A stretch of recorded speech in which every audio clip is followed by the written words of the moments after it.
live. I can see the recording button there and I am so stoked. G'day, ladies and gentlemen. My name is Wesley Vasil and I am from the Mental Awareness Foundation. And today we are having a cool and interesting chat with Pat Page.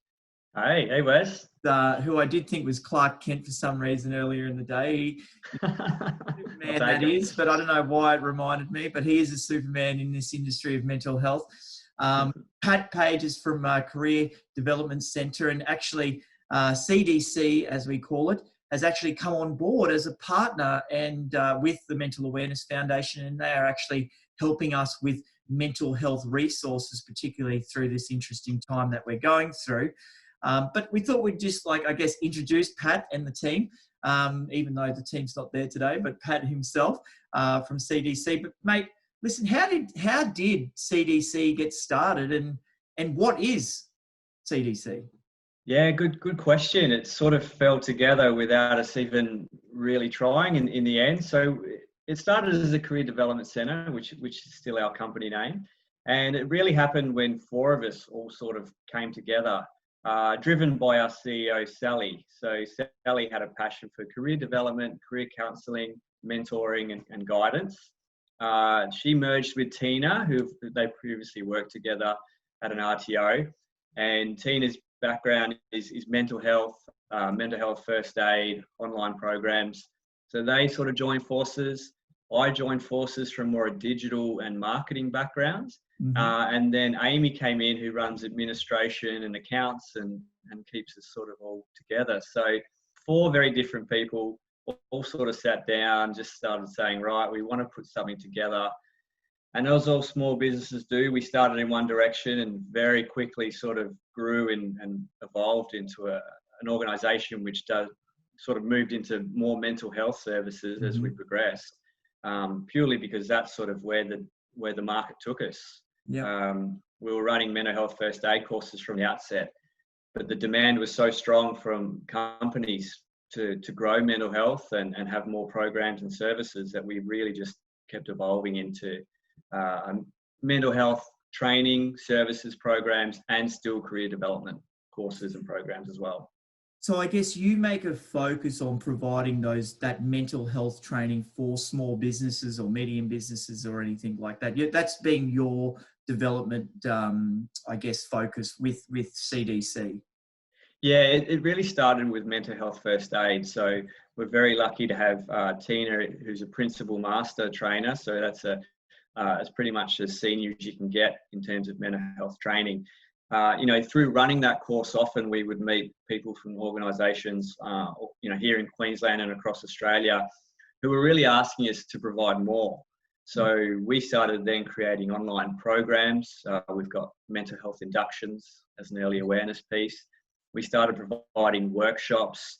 We started providing all sorts of online resources and support to basically help businesses who was, just asking us but we need more, or we've got this issue here. What can you provide us? So it certainly wasn't something when we started that we thought we'd, morph into a mental health training business, but quickly that's where we got taken. And to be honest, it's probably such a rewarding service or business to provide that now we all love it. It's what we enjoy the most. And certainly it's becoming more and more needed in organisations across Australia.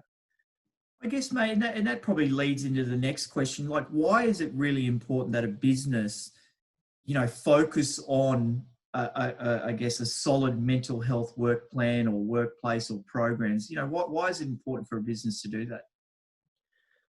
There's all sorts of research which has come out from, PricewaterhouseCoopers. Allianz have done a very big survey in 2019, which goes to show you that organisations that provide mental health training, support and resources typically have more productive employees.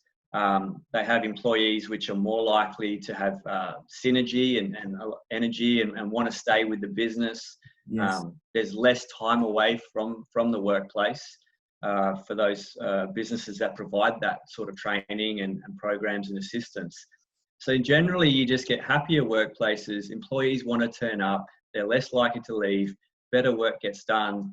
and it's way more productive. So it sounds simple, but the businesses that invest in mental health and take that time and effort tend to have a better outcome. And I think when we started just under 3 years ago, we knew there was a need, but now we're seeing it all the time. Like businesses are saying, what can we do? Where can we get support? How can we provide this? So the message is strong, like they know it's needed now. It's just about how they can provide that, what they can offer. And just to back you up, actually, I remember reading a piece from the Mental Health Commission that every dollar you invest into mental health, you'll actually get $2 back. Yeah, it's actually $2.30 US, and it's more in Australia. Oh, that's $3.50. Yeah, we've seen reports come out recently to say it's closer to $9. Yep. So, but yeah, the well-known one is the $2.30 one, and then the more and more studies which are coming out, it's going through the roof. So the return on investment is definitely there, but you just get happier, more loyal employees, which I think everyone would like as well. I guess maybe, being involved for the last 3 years in creating what you have, like what are some tips that, I guess, if there is a small business owner or any really business owner, it could be mid-tier or big tier, but what are some, I guess, something quick that they could implement to, I guess, promote mental wellness in their business? Yeah, and this doesn't change from small business to medium to large. Like we work with some global clients, and we work with people who just have less than 10 employees. This never changes. I'd say a few of the tips are having available access to resources. Yep. Very, very clear lines of communication in terms of being able to talk about mental health. And I guess the reason I say that is if Johnny turns up to work and he's sort of hurt his leg, he's got a limp, you're going to go, hey, Johnny, you're all right. What's wrong with your leg? You've got a limp. He'll probably tell you about that. If someone turns up and they're suffering, depression, or they've had PTSD, or they're really anxious, it's less evident that that's picked up, and they're less likely to want to talk about that. Now that's changing, but the workplaces where you break down those walls of stigma and discrimination in terms of mental illness, we find that employees who feel comfortable about talking to their leaders, and leaders are comfortable in addressing that with employees, have far better workplaces in terms of building safety and trust, which is really important. Some things which help, having a mental health first aider, if you can, is really beneficial. It's an accredited course. It's run in over 20 countries across the world. Started here in Australia, actually, in the early 2000s. Not a lot of people know that. But very, very popular these days, and it's recently moved online. Access to resources, whether it's courses or downloadable guides. There's a lot of free resources out there. Beyond Blue, Black Dot, great places to start just to get employees comfortable with knowing where they can go. Organisations that offer employee assistance programs, confidential counselling for employees who may need it, also a great place to start. And basically, a mental health policy also helps. So in business, we get caught, there's a policy for everything, but these days you need a policy for health and well-being, but in particular mental health. And that should be in consultation with your employees. So you should be asking them what they would like to see in a policy. We're seeing more demand for those types of policies, and we think it's a great initiative for businesses to undertake. Mate, that's awesome. Actually, I'm fortunate enough. I've got my own business, and we've got 18 staff here in Brisbane. And what we do is create a safe environment. And we as leaders actively talk about mental health, and we actually encourage our guys to, or provide a safe platform where they can actually come forward. That we get them in a group, but we don't get them to put up their hand and say, hey, I'm not doing so well. But what we encourage them to do is step forward and speak to one of us, or speak to a team member that they trust and feel safe with. And actually, I won't name names, but one of our guys did step forward last year that was suffering depression. And he, from that event, he actually had the courage to actually talk about it in front of the group.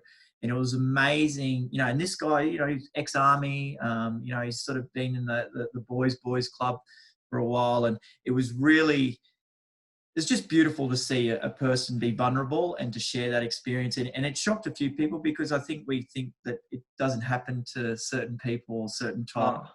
and it can happen to anyone, right? So 100%. That's a great initiative, and it breaks down so many walls, so many barriers when you see someone else come forward and be open. And that's an amazing thing that you're doing, confronting mental health, just like we do physical health. We should always be talking about our health.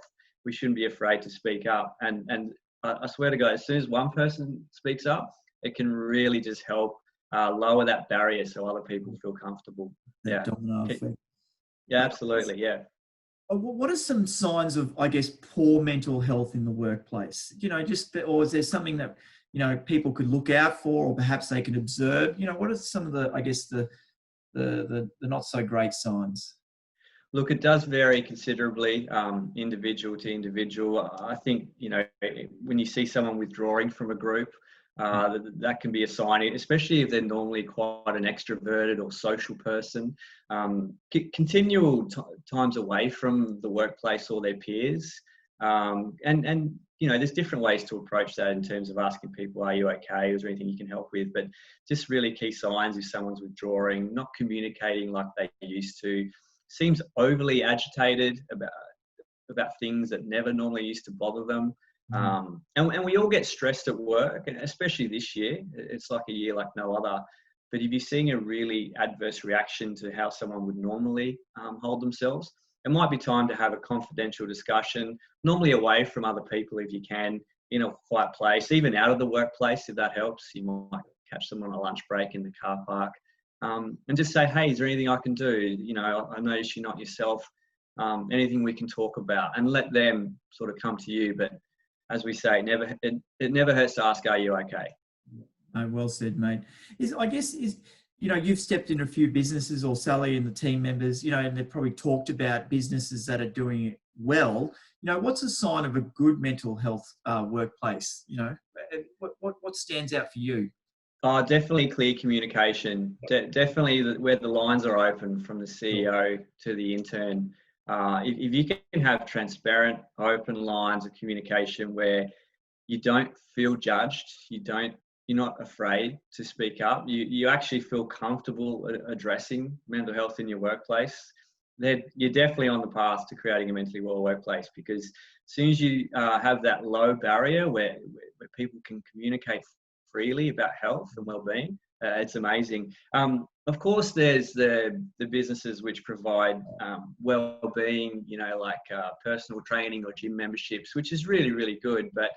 And don't get me wrong, physical health and exercise is an essential part of mental well-being. But, having workplaces where everyone feels comfortable about talking about it is certainly a great step, especially between leaders and employees. I think it's really important to be able to speak to your senior team members. And mate, the great thing about just having open conversation or having that platform is, honestly, it's free. Exactly. It's just your investment. It's you taking that step forward to provide that platform. And I think as soon as a few people have conversations about it, it really opens up the doors to everyone else to come forward, to speak freely. And just knowing that they're in a workplace which isn't going to discriminate or judge them or treat them differently because they're talking about mental illness or well-being, that's so essential to having an open communication and dialogue. Absolutely. Now, mate, we're coming out of COVID, as you mentioned this year. Unless you're in Victoria. Yeah, unless you're poor Victoria. 6 more weeks. Yeah. Yeah, that's got, like, I guess, some tips, I guess, if you are in isolation, and perhaps some tips if you're coming, like for us, we're coming out, but, we have an audience all over the world, and I know we have people in Melbourne. Anything that you suggest there? Oh, look, I mean, if you're working remotely, what we're doing now in terms of video conferencing is a great way to keep communication between team members, purely because you can pick up on body language cues. When I'm talking to you, I can see that you're nodding and following, and you can see that we have a laugh at certain things. That's a really important. So you're not going to have, be on Zoom calls or video conferencing all day, but it is important for team members to see each other and be able to bond and communicate through screens if we can. So that's a really good tip. One thing, I've got 3 kids at home. I certainly didn't enjoy getting, stuck with them for 6 to 8 weeks or whatever it was. So getting outside, having a walk, stretching the legs, walking the dog, going to the park. If you can do that in your area, if you're allowed to, it's a great thing to get out and just get some vitamin D, get some sunshine, get the fresh air. It just keeps you energized. And you don't want to be sitting down in the dark or in your room all day, glued to a screen. You need that break. And it's important not to be stuck on social media, scrolling indefinitely, getting caught up in the bad news and the negativity, or just comparing our situation to others. It's really good to put the phone down, keep it away from your bed at night time if you can, but obviously don't get stuck scrolling throughout the day, because not that much is going to change. You'll be able to catch up with it eventually. You don't need to be glued to instant updates. It's hard for some people, but you do see the benefits once you can separate that. And it helps you separate work from personal life as well. Yeah. No, thank you for that. Actually, yeah, you're 100% right, particularly if you're in that ISO area, like just connecting on a screen, because you can engage face to face. Even though it's a screen, it's better than no screen. Absolutely. Outside, mate, I'm a big proponent of getting outside, just from the fresh air. And I know it's winter and it's chilly in the morning, but it's actually quite nice just feeling that refreshing air and just taking that break and actually allowing the sun into your eyes, even, because that the lights, and it is really, really awesome. Makes a huge difference to our psyche. We can get outside. Oh, dude, and that's actually, I respect everyone that works in an office, but that's why I love being a tradesman, because I'm on my feet and I'm outside. So that's it. Tick for me. Brother, listen, final question. What are you doing, to take time for your mental health? Like, what are you doing to maintain, I guess, mental wellness for you, Pat? Yeah, look, I take the dog for a walk. That's the one thing I'm religious on most mornings, if not every morning.